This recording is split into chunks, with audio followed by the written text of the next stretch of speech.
Last week, I reviewed that the Selangor Pakatan Rakyat State Government had purchased 2,263 acres of land located at Bestari Jaya from Talam at approximately 181 million, which is around 80,000 per acre, which is 42 million above the market value.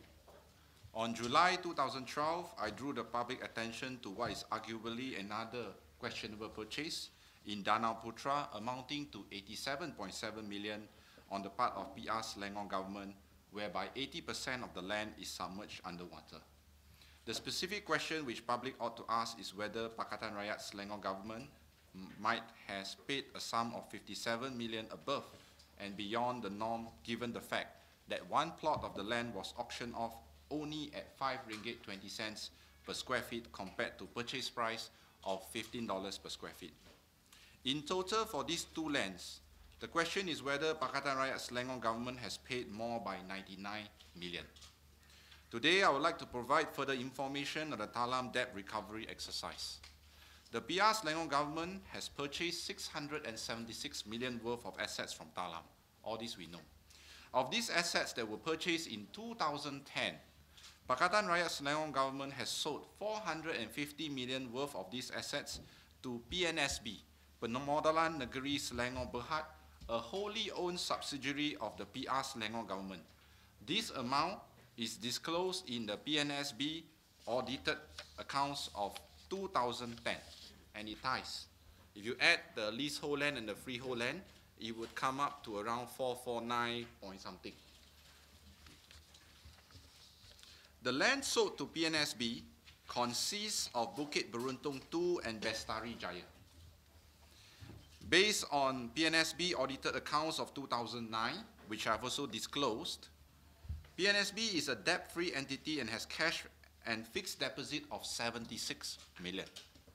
However, based on publicly available Form 34 under the Companies Act 1965, dated 12 May 2011, and lodged with the Registrar of Companies, PNSB appears to pledge a lot of its assets to borrow 230 million from Maybank, whereby the interest cost for the duration of the loan is 86 million. PNSB is now in debt after the acquisition of Talam assets from PR Selangor government. The usage of the loan of 230 million would have been used to repay PR Selangor government for the purchase of the assets. Thus, the question to be asked in this debt recovery exercise are as follows. I am made to understand that there is no major development in both Bukit Beruntung 2 and Bestari Jaya land since 2010. As such, what is Pakatan Rakyat Selangor government's development plan to enable PNSB to repay the loan of 316 million in total? Question 2. The total interest cost is 86 million. As such, did the PR Selangor government took into account this cost when negotiating price to purchase assets from Talam to ensure that the Rakyat gets the maximum benefit? Question 3. Could the PR Selangor government provide explanation why there are no steps to help the cash flow of the state entity by disposing this piece of land to private parties instead of burdening a state entity, causing it to be in debt? In summary, a debt-free entity with cash of 76 million is now having bank borrowings plus interest of 316 million after the debt recovery exercise.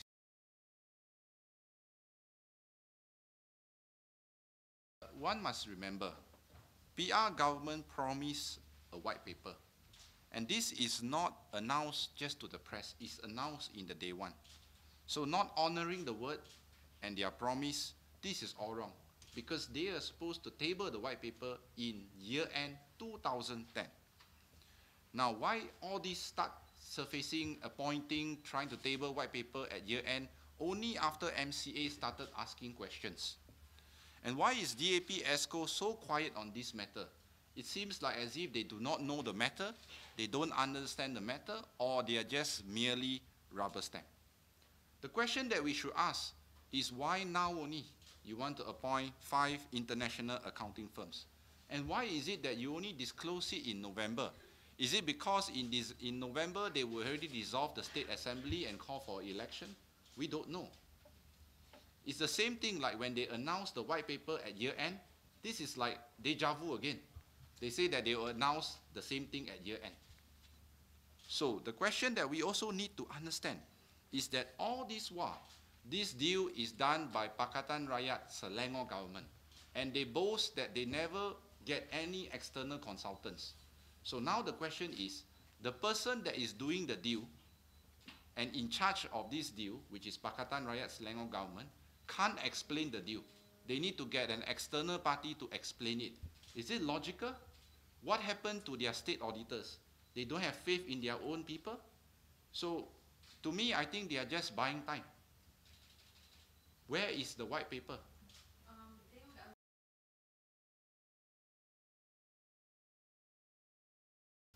Okay, today I also like to disclose additional information on the Danau Putra land. The question still remains that when a land is auctioned, it is seen like an open tender. Why? There's public advertisement.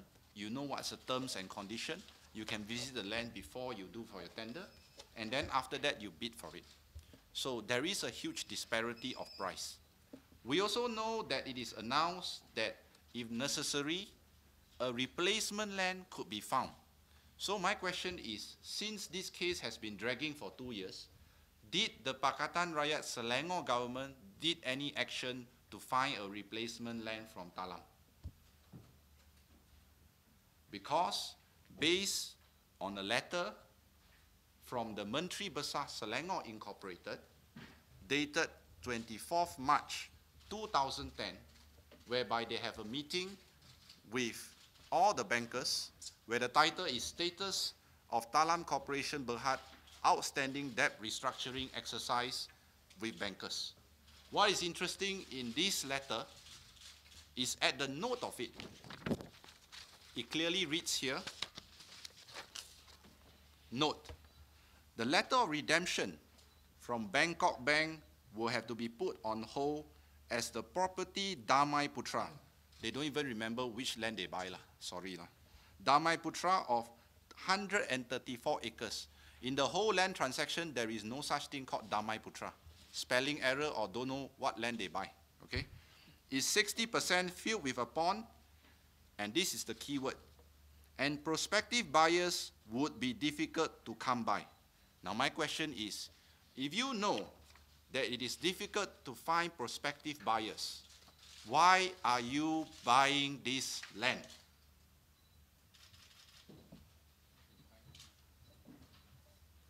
What is the rationale? What is the reason?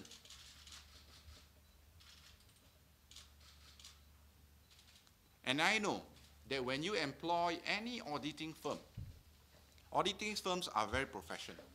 But the thing you must always remember is, they can only process what documents you pass to them. Documents can also be suppressed.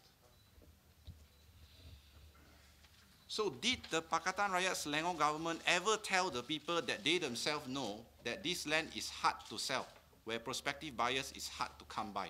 So why buy this land?